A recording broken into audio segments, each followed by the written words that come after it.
Today on the We Invested podcast, we have Simon Ree, and he is the founder and CEO of Tao of Trading. Simon, how are you doing today? Really well, Wesley. Thanks for having me. Absolutely, man. I'm excited to learn more about, this business that you've grown and built. But before we get started, would you mind just letting the people know how they can find you on the internet as well as social media? Yeah, sure. I'm pretty active on Twitter, and my handle is just Simon underscore Ree, Ree. I'm also on LinkedIn under Simon Ree, and my website is www.taoftrading. That's TAOOFTRADING.com. That's awesome, man. So, let's start from the top, man, and talk a little bit about, where you're from and where you grew up. So, born in England, grew up in Australia. And as a teenager at high school, I developed a fascination for the stock market. And I was in my second last year of high school when the 1987 stock market crash happened. And I was just fascinated by the whole episode. And I had an economics teacher at school who was sort of right into the stock market as well. And it just kind of, I guess, lit a passion in me. And I decided in high school, I wanted a career in stocks, and I sort of made it happen. So I worked for a few years as a corporate credit analyst for a major bank, and then in 1996, I sort of got my break in investment markets. Started working for Goldman. Worked there for 14 years, and the last 5 years of my stint there, I was the founder and the head of the markets desk for Australasia, based in Sydney. From there, Citibank in Singapore headhunted me, and I moved up to Singapore in 2010 and spent 6.5 years there working working for Citibank and working with some of the wealthiest billionaires and family offices and fund managers across Asia. So that was a great experience as well. And then I got to, I guess, midlife crisis, started asking tough questions. What am I doing with my life? What is my contribution to society? And I didn't really like a lot of the answers I was coming up with. Essentially, I was helping people who were already incredibly wealthy stay that way or get even wealthier. And I spoke with a few friends and a few mentors and realized that I've built a good skill set through my experience in the finance industry. What I wanted to do next was put that skill set to use for people who could really benefit from it, rather than people who, let's face it, it basically already made it. So that led to me starting an online education business, writing the book, and yeah, helping teach people how to take control of their financial future. Man, that's incredible. I mean, and I can tell that you have a very rich history in, the world of finances and the world of the stock markets. But I think it's really interesting, man, how one event can have such a profound impact on a person's life. So, meaning in 1987, when you lived through the that market crash, that influenced, the next 30 years of your life, and it kind of helped guide you in the path that you wanted to go, or I guess helped expose you to a new market, a new world. Yeah, it certainly it lit a fire in me and made me incredibly curious about the world of finance. So yeah, I mean it was it was a fairly calamitous experience at the time for a lot of people, but it certainly piqued my interest and my passion. Absolutely, man. And just mentioning that, you grew up in Australia and moved out to Singapore for your career. How was that transition for you from Australia to Singapore? Was it a huge culture shock? Were there learning barriers, learning curves? How was that moment for you? Not really. I mean, Singapore, it's the main language is English. I mean, Chinese is widely spoken, but it's a country that the laws and the parliament and all of that are conducted in English. So you can more than get by in speaking English, and it's culturally a real melting pot. There's a strong sense of I guess Western corporate governance, rule of law, but that sort of, I guess, blends with Chinese culture, things like Chinese New Year and the Lantern Festival. And I think Singapore does a much better job than most of creating a pretty harmonious environment where all races and religions get a voice. Absolutely, man. That's incredible. And I want to transition and focus more on the company that you've grown and built and created up until this point. I mean, you mentioned you have a very rich history in the world of finance and in markets and helping people maintain their wealth and maintain their investments. But I want to ask, what is Tao of Trading? So Tao of Trading, Tao it's a Chinese word that simply means the way. And so the book, The Tao of Trading, and which is, I guess, explains the cornerstone of my philosophy, instead of just giving people setups and letting them kind of leaving them to their own devices, I talk about all of the important things that are necessary in terms to become successful in financial markets. So yeah, having setups is important. But what really separates people who do it for a living from aspiring wannabes, it's things like having a proper mindset, getting your head right. Risk management is super important, and just knowing how to put it all into place day after day, having that process, respecting the process, showing up every day. All of these things are what will build you into a successful trader more so than just a bunch of setups. That's awesome, man. And so, what would you say was that initial spark that or that initial epiphany that led you into actually starting this business and saying, you know what, now I'm going to step out, I'm going to leave the 9 to 5, and I'm going to create my own company and do my own thing? Well, it was a combination of things. One was, I guess, just wanting to, I guess, give back or contribute more meaningfully. Um, Also, just I guess the realization that I love teaching. I love imparting knowledge. Um, I mean, just as an example, a few years ago, I learned how to kite surf. All right, I can tell you, I'm an awful kite surfer. I've got no business teaching anybody how to kite surf. But I remember as I was going through my kite surfing lessons, thinking to myself, how would I teach someone else to do this? How would I explain to someone else how to do what I'm doing? I'm also a certified Jeet Kune Do instructor, and I've loved teaching martial arts as well. I've loved studying and I've loved teaching. And so it's just that realization that I could go combine two of my passions, financial markets and teaching, into a job that I found meaningful. That's incredible, man. And to just have that consistent curiosity and being fearless and not being afraid to learn new things and take on new challenges. I think that's an important quality and an important trait for every entrepreneur to have.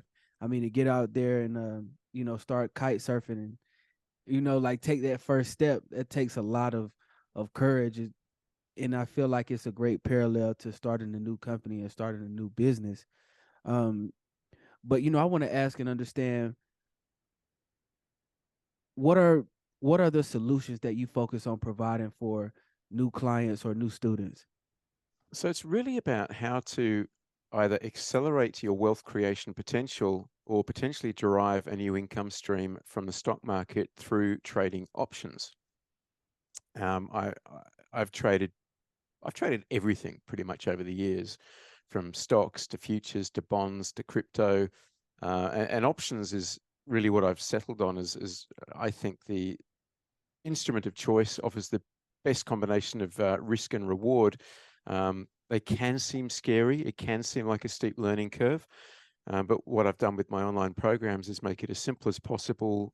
There's no complex math. Um, there's a little bit of jargon, but only as much as is required. And it's all broken down into sort of bite-sized chunks that people find very easy to manage. So in my program, I've got oh God, there must be about over 70 videos now. There's about 25 hours worth of content. And I get people emailing me telling me they've completed it within 2 or 3 days, which is just, phenomenal. I would have thought it would take the average person weeks, but some people get it done very, very quickly. It's a little bit like my book. I mean, there are hundreds, if not thousands, of books that have been written on options trading. Why does the world need another book on options trading? Well, my my reasoning was this. I've read quite a number of those books out there that had already been written, and they're all generally difficult and boring. And I thought the world needed a book on options trading that was both simple and engaging and fun. And it's a 342-page book, but again, I've had hundreds of emails from people who told me they've read it in a weekend or in two sittings, which again, it blew me away because it's not a booklet. Absolutely, man. And something that you said earlier that really stood out to me was, in order to be a successful trader and to separate yourself from, the wannabes versus the pros, you have to respect the process. So, would you mind just kind of expanding more on that thought and that idea and what exactly you mean by respecting the process? It's about not becoming attached to the outcome of any particular trade. One thing that people struggle with is being wrong.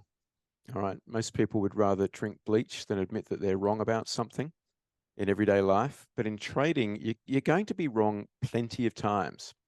All right. But if you've got a win rate of 60% and your winners are twice the size of your losers, you can make a really good income that way. But it also means you're wrong 40% of the time. Now, a 60% win rate in trading is very good. It's very respectable. But in everyday life, if you're only getting things right 60% of the time in your job, your boss is probably going to yell at you and maybe even sack you. All right. This is one of the areas where trading does not mirror real life. It's very different.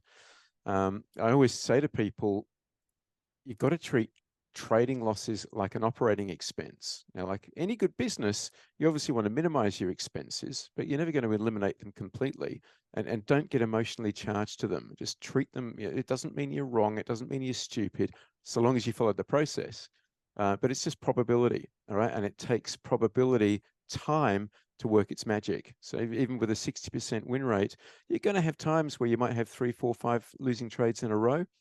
That can be tough to take. It can be demoralizing, but that's when you just got to come back, respect the process, show up every day, stick with it, and provided you're managing your risk properly, the rewards will come. That they almost can't not if you are following the process. Absolutely, man. And it, from the sound of it, it seems like trading options can be a very emotional game. Like it's hard not to get attached to it because it is your money. It's something that you work hard for to gain and to earn. So, I've lost money before trading options too, but I'm not um trained in it at all. Like I'm a beginner at trading options.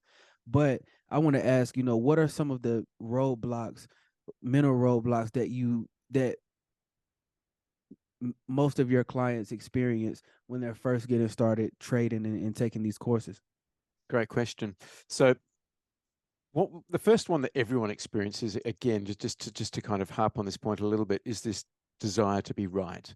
And in trading, if you're wrong, you've got to put your hand up quickly and early and admit it and do something about that trade that isn't working. You can't just leave it there hoping it'll come good, hoping that you'll end up being proven right. Just get rid of it. Get rid of your worst performing employees and hang on to your better performing employees. You get rid of your worst performing trades quickly, and hang on to your better performing trades. So that's the first one. The next one would be, so sorry, we talked about wanting to be right all the time. The next one is when you have a winning streak or a losing streak. So I talk to people about having a no high fives rule. And what that means is whenever I feel like high fiving myself on what an awesome trader I am, it's time to go to cash. All right. Whenever I get that feeling, I'm about to be taught a lesson. And I've been through this cycle enough times now to know as soon as I think I've got the market all figured out, I'm in for a major learning experience. So it doesn't matter what's going on. As soon as I start feel like high-fiving myself, I go to cash, give myself a break. Number three is just about being responsible about your risk management. So managing risk on individual positions, individual options that you trade is really important, making sure that small losses don't balloon into big losses, but also managing risk on your portfolio. So my strong guideline to anybody who does one of our programs is if your portfolio value falls 15% from a high watermark level, go to cash. Just sell everything, go to cash, and chill out for minimum 24 hours, preferably 48 hours, and let your emotions kind of get back on an even keel. The reason being, if I'm down 15%, I've only got to make 17% to get back up to break even. If I let my portfolio get down to minus 50%, I've then got to double my money just to get back to break even. That is a very, very psychologically tough task for most people to weather. Most people won't do it. From that point, they'll probably blow their account up. And so having that portfolio stop loss, I think, is also really, really important. Absolutely, man. Is there a one of my personal pitfalls, man? I had one trade. I think I was trading options for Apple. This was maybe about a year ago, I'll say. And I was up. I was up maybe about 100%. I don't know. I'm just making up random numbers right now, but I was up and I'm like, I should probably sell right now, but I'm not going to because I feel like it could go even higher. I feel like it could continue to rise. I don't want to sell too early and then I miss out on some gains. I miss out on some profit and then I'm kicking myself later on. So, do you have a rule for yourself or for your students where it's like, hey, we take profits at X%, no matter what, we take profits, we pocket it, and then we move on to the next trade? Or do you just like to let it run and see where the chips may fall? No, I mean, I treat trading, I pretend I'm running a 7-Eleven store basically, and I just want consistent cash flow coming in. I'm not looking to try and earn my retirement on any one trade. Um, so yeah, I always say to my members, when you get in a trade, have a very strong plan about when you're going to get out if you're right and when you're going to get out if you're wrong. And if you're right, look, you may only take half of your position out, but pay yourself on the way. You may leave some money in the trade for a runner, but make sure you pay yourself. If you're wrong, just get out quickly. If I always say to people, I probably need 3 or 4 reasons to get into a trade. I only need one reason to get out of a trade. All right, so Mm. I'm much quicker about getting out than I am about getting in. Absolutely, man. And I mean, you said an interesting point. There, you do a. It sounds like you do a good vetting process before you enter into a trade. So, are there any specific indicators that you look for before you enter into a trade? Is there what things look attractive to you in order for you to say yes, this is something that I want to trade. This is an option that I want to trade. So most of the time, I'm a trend trader. I'm taking trades that are with the trend. So one of the first things I look for is an established strong trend. All right, that's the first thing I like to see. If the chart in front of me just looks really choppy, if it looks like an ECG, I'll generally pass. But if there's a strong trend evident, that's something that I will consider. Then it's about finding and locating and isolating a high probability moment in time to join that trend. A lot of people will want to jump on a stock as it's moving up because they get excited, they get worried that they're going to miss out. Oh, it's moving, it's going without me. I better buy now. Only to find that for the next 2 or 3 days it falls, and then they're kicking themselves. Um, Whenever you feel that FOMO feeling of, oh, I've got to jump in, I've got to buy now, just cool your jets. Just wait. Now, it may go without you, and if it does, it doesn't matter. Because trading opportunities are like buses. There's a new one every 10 minutes, right? There is always another bus coming around the corner. There is always another trading opportunity coming around the corner. Likewise, if you sell too early, if you make a good profit, but the stock keeps running, it doesn't matter because you've now paid yourself. You've got that capital to redeploy in another trade, which may only be 2 days or a day or another hour away. Absolutely, man. And it seems like the more a trader can separate themselves, separate their emotions from the act of trading, the more successful you'll be because it'll just be a little bit easier and simpler for you to respect the process and stick to your plan that you had going into the trade. I feel like that's the most important piece. It's like a psychological, it's like a mind game, honestly. No, I think you explained that really well, Wesley, that it is so critical. And the less emotional you are about your trading, the more successful you'll be. I always say to people, if my emotional range ventures beyond mild contentment or mild disappointment, I'm trading too big. I need Mm. to cut my position size until I get back to an emotional even keel. And that's what I say to everybody. If you're feeling surges of euphoria and despair in your trading, you're almost certainly trading too big. So just try and cut your Mm. position size back until your emotions become much more stable. Absolutely, man. That's a great piece of advice right there. Something else that I wanted to ask you about and understand more about is, what are the eighth and ninth wonders of the world, and how can we capitalize on them? So the eighth wonder of the world is, well, according to Albert Einstein, he was a pretty smart bloke, is compound interest. Hmm. Now, for the last decade or so, that hasn't really worked because interest rates have been stuck at zero. Uh, if you're earning basically zero in your bank account, compound interest doesn't work very well. Um, but sticking your money, even if you're earning 4%, like if you're earning 4% per annum, those returns are not going to be life changing unless you've already got a lot of money, or unless you've got a very long runway, unless you've got 30 or 40 years for that compound interest to work its magic. So what I say to people is compound interest becomes magical if you can compound your gains regularly. So people always think about annual gains. Oh yeah, I'll invest in some ETFs and I'll make 10% per annum. Again, 10% per annum, though, even that sort of return is not going to be life changing again unless you've got a very long runway for that compounding to work its magic. But what if you could compound your gains at 5% per month? All right, you compound at 5% per month, and all of a sudden you can have life-changing gains within 5 years. And that is how you accelerate your wealth creation potential, by compounding regularly and increasing the amount of risk you take in absolute dollar terms, not in percentage terms, as your account grows. The ninth wonder of the world is something I've coined, and it's trend following. So I call trend following the ninth wonder of the world because it's the easiest way for people to get started trading. Because trends, when you know how to identify them, are very easily identifiable. It's very visual. It's a very intuitive way of trading, and you can tell if and when you're wrong very, very quickly. So yeah, I call trend following the ninth wonder of the world, and certainly it's the trading method with it's got like two centuries of history backing it up. It's certainly the most tried and tested form of trading. And how would you define trend following? So trend, when we talk about trend, we're talking about the tendency for a financial instrument to move in a particular direction. Okay, and so a strong trend is one that's easily identifiable and well established. And there are, I guess, two critical components to trend following. There's trend, and then there's momentum.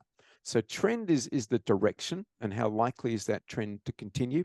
And momentum it's the property that a thing has to continue on in the same direction. So if you've got strong trend and strong momentum, that trend is likely to persist. And often trends can persist far longer than people think. Absolutely, man. Absolutely. And so, what are some steps you use to spot a trend? Is it analyzing the market daily? Is it consistently looking at charts and reading through 10Ks and looking at financial No, news all day? I don't do any of that. It's much easier. So I look for a term that I've coined rainbow logic. So what I have on my charts is a series of moving averages, and I color code them according to the colors of the rainbow. My second oldest daughter, we used to be obsessed with rainbows as a little girl, and that's sort of where I got the inspiration from. And so the shortest term moving average is colored red, and the next one is orange, the next one is yellow, next one's green, the next one's dark blue, and the next one is purple, if you like. And so when I see the moving averages lined up in a rainbow like that, I know that there's a strong trend in place, and that is a stock that I can consider taking a trend trade in. Incredible, man. Incredible. Um, here in the States right now and all over the world, we're feeling the impact of inflation. We're feeling the impact of rising interest rates. And it's been a lot of talk about we're in a recession right now, and that the stock market will soon take a dip to reflect the state of the economy. So Mhm. I wanted to ask you, what is your outlook for the financial markets, and where do you think we're heading over the next 5 years? Sure. I think if we go a little bit shorter term than that, I think that the recession warnings are all there. They're all lined up. We've got ISM manufacturing and services are below 50. We've got housing rolling over pretty hard. Uh, the leading economic indicator is rolling over hard. All of the recession warnings are lining up, except for employment. And if you look at the establishment survey on employment, it's still at basically record lows at 3.5%. And the gap between job openings and unemployment is almost at a record wide level. So for the first time in decades, workers have got a bit of pricing power. And certainly, workers who stick in their job are getting average pay rises at around 4.6%, which is, I mean, it's still below inflation, but it's better than what we've seen in many, many years. People who change jobs, they're getting average pay rises annually of around 8%. And so employers are really keen to not lose people because it's really hard to hire at the moment. And so I think that whilst a recession seems all but inevitable, it probably gets pushed out into the second half of 2023 and maybe even, it could be the fourth quarter. It could be several months yet. So I think the stock market will remain very volatile. I don't think we're going to fall in a hole in the first half, but as we get towards the end of the year, I think the risk of further serious declines in the stock market certainly accelerate. Inflation looks to have peaked, at least for now, and I think inflation becomes a sort of a page 10 story as we get through the year, and recession risk kind of moves closer and closer to page 1. Something that I've always appreciated about trading options, and this is something that I realized during the pandemic when it first happened. I was seeing that people were able to still have positive gains and still make profit in the stock market, even while it was crashing. Well, it crashed for a moment, but then it did shoot up. But people were still able to make positive gains, even when the markets were volatile, even when people were unsure about, where we were headed, what direction we were going in. Trading options still gave people the ability to make money, um, and make it at a pretty quick rate. So, what are your thoughts on that? Like just being able to um, still be successful in a down market, in a bear market. I think it's a skill that is going to be really, really important over the next 5 to 10 years. Um, you're right. I mean, there are, well, just going back to options, there are only two kinds of options. We've got call options and put options. And we buy call options when we think the price of the stock in question is going to go up. Now, you just remember that call up, as in call up a friend. And we buy put options in a stock when we think the price is going to go down. And you just remember put down, like put down your luggage. And so, yeah, during March 2020, I mean, February 2020 was my second best trading month ever, and March 2020 was my best trading month ever. I made 36% in 1 month, and that's the power of put options. Now, if you go back to the period 1969 and 1979, the S&P 500 basically went nowhere for 10 years. Now, it had some big rallies and some big falls, but we were in an environment during that period of high economic volatility. Inflation had three distinct peaks. We had 3 or 4 recessions during that decade, and it led to a lot of volatility. And it wouldn't surprise me if we're in for a similar pattern over the next decade. We could be in for a, a wide-ranging sideways market where there will be periods where it feels like a bull market filled with hope and optimism, and there will be periods where people are filled with despair and it feels like a bear market. I think that this is what high inflation and high economic volatility do to the stock market. I mean, even if you look at more recently, between 2000 and 2013, stock market went nowhere. It started high, and then we had the tech wreck, and then we had a rally into 2007, and then we had the global financial crisis, and then we had a rally from 2009 to 2013. But that was a 13-year period where the S&P 500 went nowhere, had two big rallies, two big falls. But unless you know how to make money in both rising and falling markets, it can be very hard to get ahead. Absolutely. And is that something that you're you focus on teaching your students and your clients how to do it, is, making money and making and being profitable in any type of market? Absolutely. I think it's absolutely key. Um, the title of my book is The Tao of Trading, and the subtitle is How to Build Abundant Wealth in Any Market Condition. So Mm. we're very agnostic about whether markets are rising or falling. We relish all conditions. We relish any opportunity to make money. We're certainly not sitting there with our fingers crossed, hoping markets go up every day. Absolutely. So, how do you prepare yourself as well as your students and your clients for a potential downturn in the markets? Well, the signs are always there. Well, I say always, nearly always there. I mean, occasionally you can get caught out by a surprise sell-off, but the market leaves pretty strong clues as to what's likely. I As part of my sort of flagship program, Options Academy Elevate, we've got a whole course there called How to Hedge, where I teach people how to build a market risk dashboard. And when those warning lights start flashing red, you know it's time to start buying some put options and take a bit of risk off, with the expectation that the prices could fall. Absolutely. I mean, and with your years of experience in the financial services industry, years of experience trading stocks and analyzing stocks and analyzing the markets, how did you prepare yourself to start a new company? How did you go about gaining your business acumen and increasing your business IQ to feel prepared to, embark on this new journey? Yeah, that's a great question. I mean, this is really something that I've just kind of learnt on the job, so to speak. Leaving, leaving a job with a big bank and a big title and an expense account and all the rest of it, it's kind of it's tough at first, right? Because you've got a business card and you can get meetings with people, and the person the company that you work for opens a certain amount of doors for you.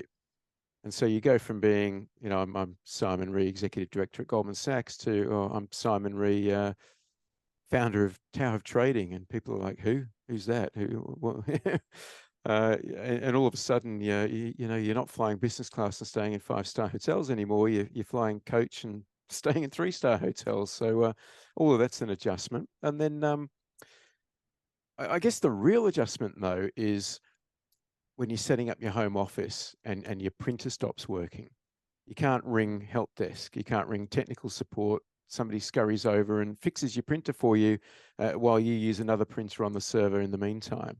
And there were days early on where I'd spend half a day just trying to fix my printer. Things like that. It really kind of makes you appreciate the infrastructure that working for a corporate gives you.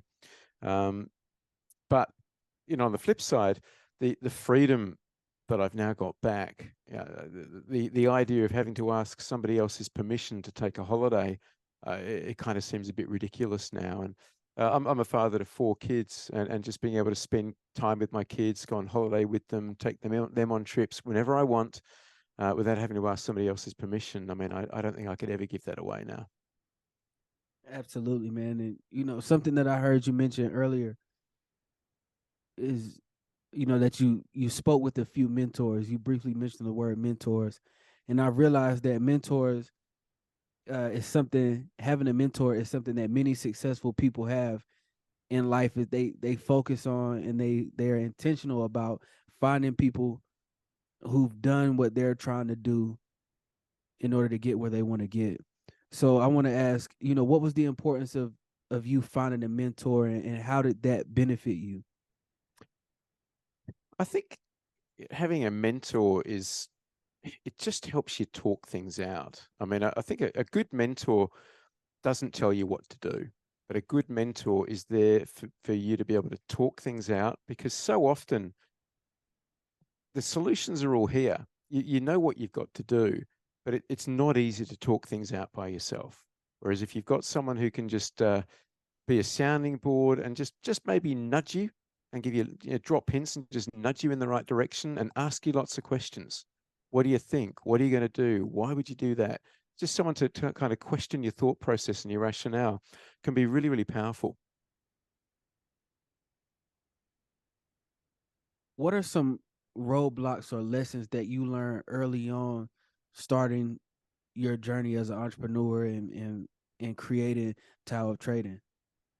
So I think the hardest thing for any entrepreneur is just letting the world know that you exist.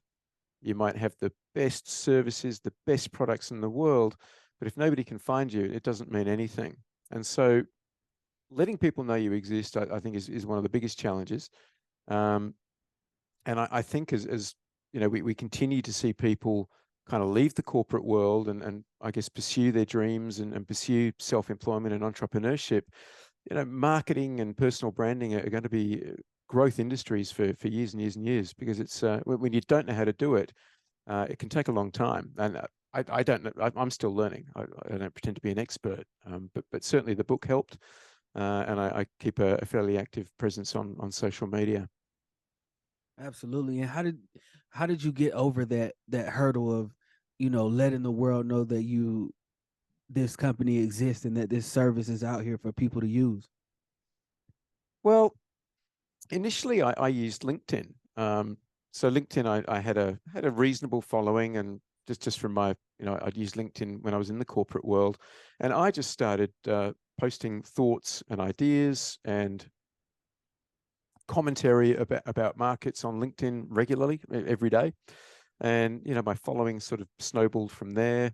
And then COVID hit in 2020 and everybody was locked down, and social media usage just seemed to explode, and my online presence seemed to grow very, very rapidly during that time. And yeah, but people sort of found me quite easily. I guess it was, in some respects, the pandemic was a little bit serendipitous to my business growth. But for me, yeah, it's just been about helping people, adding value on social media, and that's certainly been an important way for people to find me, as has the book. The book is, yeah, I'm proud of the book. It's been very well reviewed.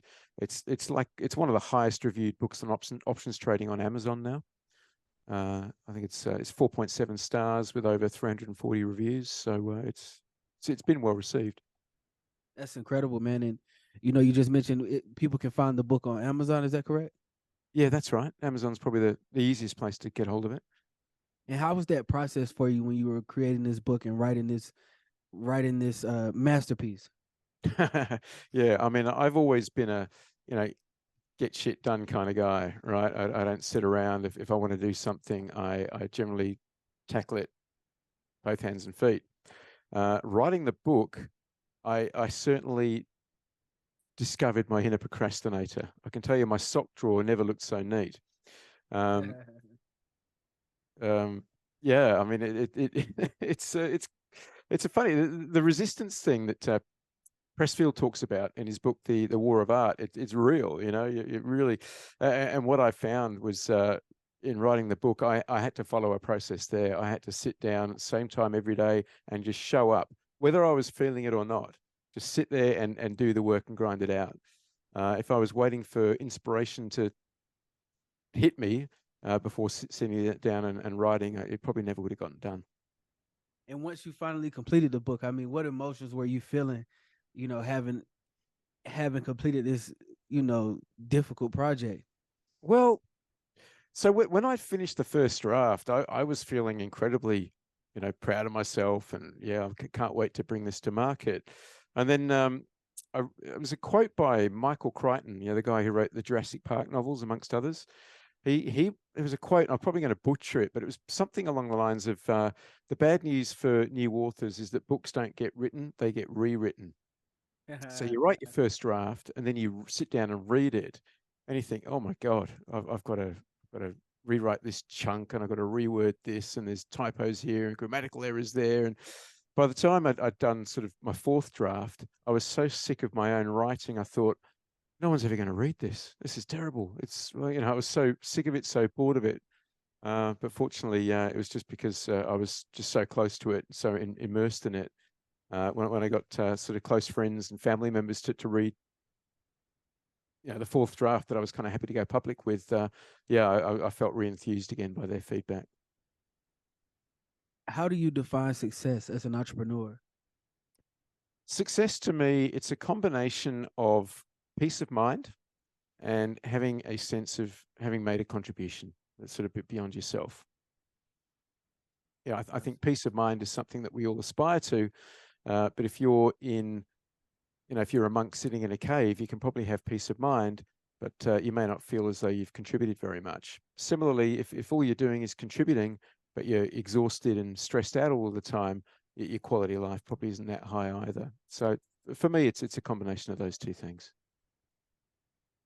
how would you like for people to remember you as well as the company that you created?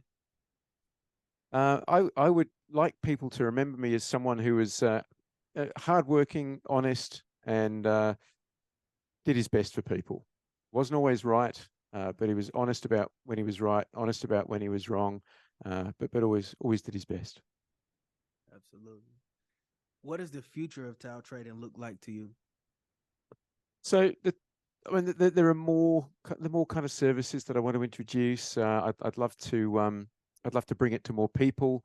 I believe in our teaching methods. I believe very strongly in our service, and for me, it's just about getting the word out there and letting people benefit. Because like I said, I think the next 5 to 10 years could be quite tough for people who are used to stock markets that do nothing but go up.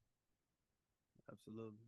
Absolutely. Well, Simon, thank you so much for your time today, man. I really enjoyed getting the chance to talk to you and getting the chance to pick your brain, man. I appreciate you for sharing this great information with us tonight. Been an absolute pleasure, Wesley. Thanks for having me.